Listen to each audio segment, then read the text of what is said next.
Alrighty. Hi. Okay.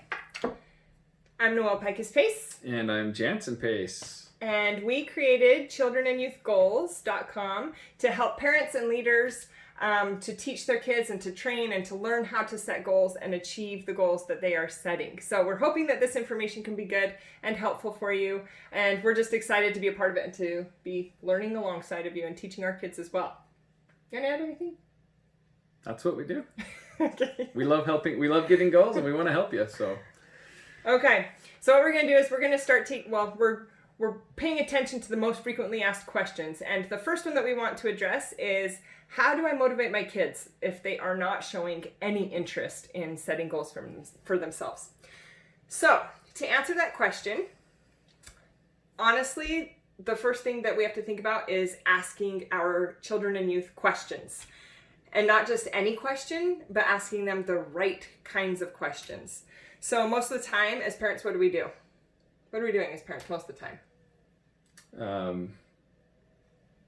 What are we doing as parents most of the time? Most of the time, do we usually say, like, you should do this, or you need to practice you try and that, plan or... everything out for your kids and tell them where they're going and what they're doing and what they want to be. Yeah. So most of the time, we're, like, telling them what to do, right? So, here are three things that can... Oops. Here are three very important steps that can help us to motivate our kids to set goals and to get their goals. So the first one is to help them to see a little bit into the future. And we'll get to that in a second, what that means. The second one is to discover ideas or help them to come up with ideas. And the third one is incentives. Incentives. So good. All right. So first of all, we're going to talk about looking into the future. That's the first key to motivating your kids. So for example, we're gonna role play a little bit here. You good with that? Sure. Okay, awesome. So what it means to look into the future is it means to look a couple days ahead or a week ahead, or maybe even for the older kids, or for those that are a little more advanced in goal setting or just a little more focused that way, they can maybe even see a month, a year, or even 5 years into the future and say, where do I want to be and how is that going to be? But for this example, let's say that you're like, I don't know, 9, 10 years old. Okay. 8 to 10 years old. We're gonna try this as though he's a child, okay? All right. Okay. Hey, Jansen, how are ya? Sorry, I need to get into my child pose here for a second so I can make sure that I'm doing this. Good. Hey, how are ya? Good. It's good to see you. Thanks. Good to have you here. So, I'm just gonna ask you a couple questions. Is that okay? Uh-huh. Okay, awesome. So looking ahead to the next week ahead, what do you have going on? Can you think of anything that's on your schedule? Anything that you're going to be doing this week? School. Do I have to go? Yeah, you have to go. I'm sorry. That is soccer. I have a soccer game. Ooh, that's cool.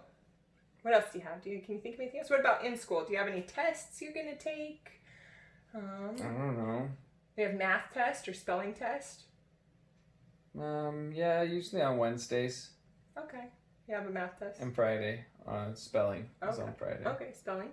Okay. What about your friends? What are you going to be doing with your friends? Or who do you like to play with, or who do you wish you could play with? Well, I only like to play with like 2 people at recess. Oh, that's good. And sometimes they don't like to play soccer with me. Oh. And so Are there kids that like to play soccer? Yeah, but they sometimes play basketball. You don't like basketball? Well, I don't know. Okay. It's fun. It is fun. Okay, awesome. Okay, so let's pretend. Okay, if you could pretend that it's been a whole week, okay, and you already went to school, and you already took your math test or your spelling test, and you already played in your soccer game, and you played at recess every day with your friends or with other kids that you'd want to play with, and all of a sudden it's Saturday night, and you're thinking back about your week, and it was amazing. It was so cool. It was like the best week ever. How did your soccer game go? If you had the best game. I scored like 10 goals. That would be cool, huh? And we won. Awesome. Cool. Okay, what about at school for your tests? Would you want to do anything different on your test, or how would that be if you did really, really well Or what would it be if we were really happy about how you did? What would it look like? Yeah, I'd like to get a 100% on my math test. Yeah, that would be cool. Would that make you happy? I think so. Yeah. Okay, awesome. What about with your friends? How would that be if you looked back and you're like, wow, that was so fun. I did everything I wanted to at recess. That was so cool. I don't know, maybe play like tag at recess or just have fun. Do you know any kids that play tag at recess you'd want to play with? Yeah, sometimes, but they don't play it every day. Oh, yeah. Okay, awesome. All right, so if that was an amazing week, can you think of anything you can do today that could start helping you to have that amazing week? You mean like play Xbox? That's a very true answer, actually. How about for soccer? Like, if you could score a goal in soccer, how could you score a goal? What would you need to do? What do you think? Who's scoring soccer goals and how do they do it? What do you think? Run really fast. Okay. And then kick the ball really hard in the goal. Oh, okay, awesome. So what if we practice that every day this week? What if we have you do some sprinting and kicking really hard into the goal? What if you want to practice? Well, my cousin, Jaden, he does some cool moves. Oh, does he? Uh-huh. And I think he scores when he does them. When he does a cool move? Yeah. Yeah? Would you like to learn how to do a cool move? Yeah, that would be cool. That would be cool. Then I could do it at recess too. No. Yeah. And then you can show off to your friends, huh? Yeah. That'd be awesome. That'd be cool. Okay, so how could you learn to do a trick? What if you want to learn a trick in soccer? How could you do that? Ask my coach. Ask your coach to help you? Practice, maybe. Okay, practice. Who knows how to do those tricks? Jaden. Jaden. I bet he'd love to help you. And maybe even on TV, on YouTube or something. I bet we could find some things on there. Would you like that? Yeah, there's some cool videos on YouTube. Do you want me to help you find some? You can watch some? Yeah. Yeah? Okay, Yeah. cool. Do you think you could practice each day this week until your game and practice at one trick every single day? Would you be willing to do that? Is it easy? It's pretty easy. If you do it a little bit at a time, yeah. Yeah. Okay. Yeah? You want to do that? Yeah. Can I play too? Yeah, sure. It's up to you. It's up to you. If you want to be able to do a cool trick and score a goal, you have to put in the work. So sometimes if your friends come over, they knock on their door, you have to think about how that's going to be. If you want to score a goal or if you want to play with friends. Okay. But just know that learning a trick doesn't always mean that you're going to score a goal. But it means you have a better chance to. What do I get if I score a goal? That's a good question. Well, maybe if you score a goal, or how about, since scoring a goal isn't really up to us all the time, what if you learn that trick, you can invite a couple friends over to play Xbox for a little bit. So if I practice and learn this trick, I can have friends over to play Xbox? Yeah. I don't have to score a goal? No. Just if you learn the trick, because that's all in your hands. You can practice and work hard and do that. Okay. How many days do I have to practice? Like 3? Yeah. So for this goal, it might take you a little bit longer than that. It might take you a little longer to learn that trick. And it depends on how much time you want to put into it. But we'll say that once you finish that goal, once you are able to do that trick, you can invite a couple friends over to have a game night. We can pop popcorn and have some treats. Okay. Does that sound good? I like it. Okay, awesome. Okay, so that's what it looks like to look into the future.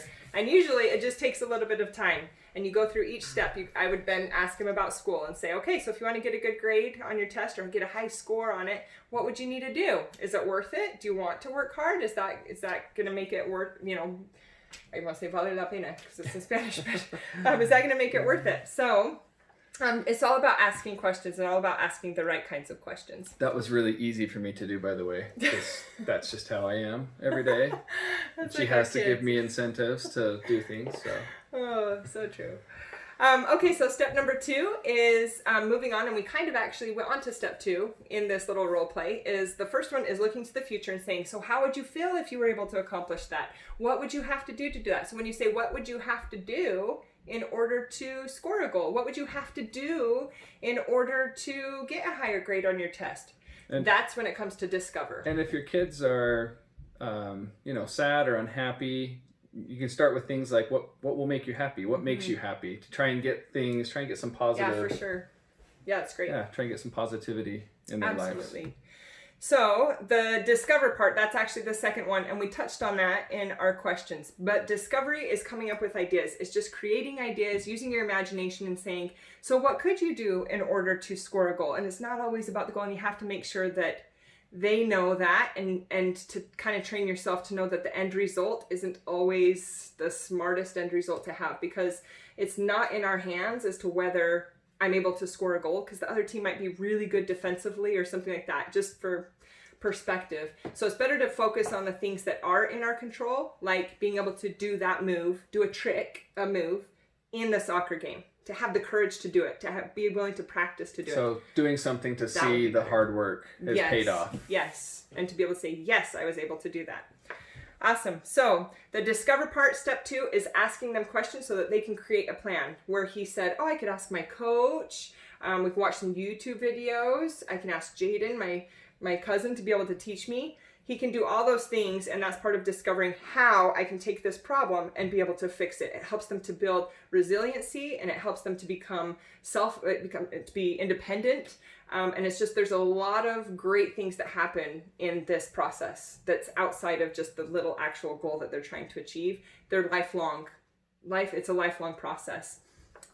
Is there anything you wanted to add to that? No. Oh, you good? Yeah, we're good. One other thing with that is a lot of kids will say, well, I can't do that. Well, I don't know how to do that. Well, I'm not good at doing that. And one thing that is really important to stress as a parent is one single word, and that word is yet.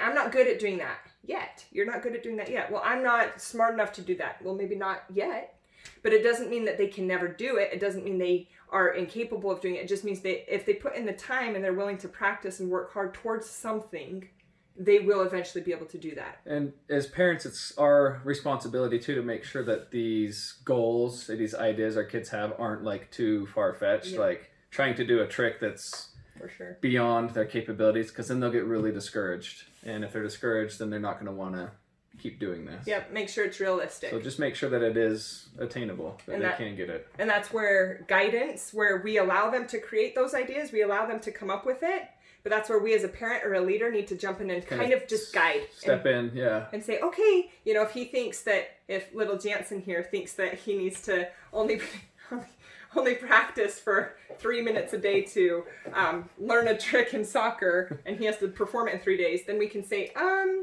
okay, 3 minutes a day, you'd be able to still get it, but you probably won't get it for about a year. Or start with a different trick. A trick that maybe is a little easier than what they're thinking about. Who knows? Maybe it's a rainbow over the head. Who knows? But that's a pretty difficult if it's a small trick, just like a flick up or something like that, something easy they can do. Or like passing from one foot to the other. It might be that. Hey, there's some amazing 10-year-olds. Yeah. Go YouTube some 10-year-old soccer players, and you'll see that they're like rainbow with a flip. We're talking baby steps. But yes, if they're at that advanced level, then yes, that would be where you go. They're out there. They're out there. Okay, so we've talked about looking to the future. We've talked about discovering, and the third one that we want to talk about is how do you motivate your kids is incentives. It is so good, you guys. It's not bribery. It's a completely different system. It's a reward. It's a work and reward system. It's choice and accountability, right? So for incentives, one thing about incentives is that it is an extrinsic. I know that's a big word. It's an extrinsic reward. That means that it's from some other source that's coming to the child, but it makes them want to do it. Extrinsic rewards is great, and that's how the majority of anything we become passionate in our lives about, that's how it begins, is with an extrinsic reward. But what that starts to develop is they say, oh, if I practice doing soccer, I get to have my friends over. So for him right now, it's not about becoming better at soccer necessarily. He wants the reward of playing video games with his friends. That's the extrinsic reward, right? The Xbox on a weekend or whatever. That's his extrinsic reward. Over time, what happens, it happens, throughout the ages it's happened. But what happens is all of a sudden he's able to do that trick and his friends say, whoa, Jansen, that was an amazing trick. And he's like, yeah, cool, that was an amazing trick, right? How would you feel? Yeah. Jansen, that was so cool. Oh my gosh, I can't believe he did that. Look at that. He's starting to get, and there's a difference between pride. I mean, it gives you that little bit of pride, but in a healthy way. Confidence, just right? Really good confidence. And as that starts building within you, he's going to start practicing his soccer moves on his own without me having to say, hey, I'll give you a donut if you train for this or whatever it is, okay? Like, it starts transferring over to where he wants it because he likes the praise from people. He likes the way it makes him feel. He likes the talent that he's developing and the skill that he's able to share with others. And that's where it becomes intrinsic. And that's what we're hoping to develop, is intrinsic. But it starts with incentives. We offer our kids incentives quite often. Some things that we do is we have a reward system where every day, we do this every day, that they are able to get their chores done, get their musical instruments practiced, and do the things that they need to do, like studying for tests. If they're able to do all that in one day, they get like a ticket, like a little paper ticket I print. We use a ticket system. Yeah. So they get Works out nice. A ticket. By the end of the week, if they have 6 tickets, we give them 1 free day because we make mistakes. We all do. But if they have 6 tickets at the end of the week, they get to turn them in, and we have this drawing where I have this like kind of bucket. I'll have to show it to you at some point, but we have this little box that has laminated cards in it that I made, and it'll be like, okay, movie night or game night with the family or check me out for lunch. There's a lot of different things in there, and they really look forward to it, and so it pushes them and motivates them to do the things that they have set out to do during the week. So yes, incentives are very, very good. So those are the 3 things. How do I motivate my kids to set goals and to get their goals? Step number 1 is help them to see into the future where they want to be in the future at any point of time. Step number 2 is to discover those ideas as to how to create a solution for those problems. And step number 3 is guide them and help them to have an incentive or a reward. So the big takeaway here is you can't just passively stand by as a parent and expect your kids to figure it out on their own. A lot of times it takes these questions like it took a while. And it takes a while, especially with younger kids or with unmotivated. I responded the way I remember hearing our kids answer, and it's kind of like, you know what I mean? They get really... Deer in the headlights. And they space off, and they think about other things, but it really takes those good questions from a parent who cares to say, oh, yeah, okay, yeah, this is what I want. Yeah, awesome. Okay, that's what we got for you today. Thanks for watching. Thank you.